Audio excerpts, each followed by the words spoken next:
Title: Rand Paul calls J.D. Vance arrogant, pouting-face television in live TV debate, then Vance makes him instantly regret it. Flushed face fire. The lights in the studio burned hot, but J.D. Vance felt an even greater heat rising from within. It wasn't nerves. It wasn't anger. It was purpose.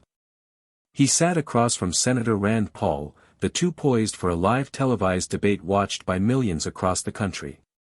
Outside, the country was more divided than ever, a fragile democracy teetering on the edge of bitter partisanship. But for J.D., this moment wasn't about one-upping a fellow senator. It was about something far more personal, something few in the room could understand. He glanced at the timekeeper. 30 seconds to live. Rand Paul leaned forward, his voice low and sharp.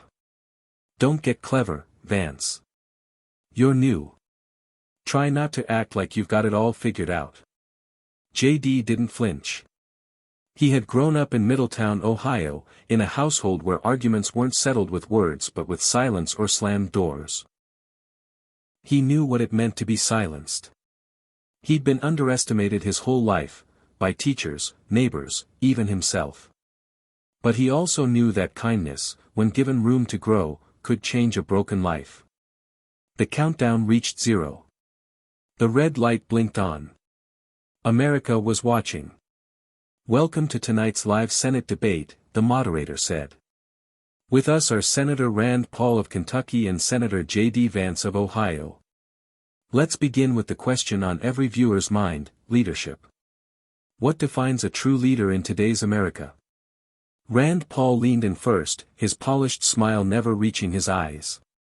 A leader, he said, is someone who doesn't pander to emotion. We need facts. Strength. We don't need hollow speeches or memoir-selling philosophers telling us how to run a country. No offense, J.D. J.D. blinked once. The moderator turned to him. Senator Vance, your response. There was a pause. J.D. looked directly into the camera, not at the moderator, not at Rand, but at the millions of Americans on the other side of the screen. His jaw tightened slightly, but his tone stayed calm. You know, he began, I once believed strength meant never showing weakness. That compassion made you soft. But that belief almost cost me everything, my family, my future, and my soul. The moderator furrowed her brow. Rand smirked.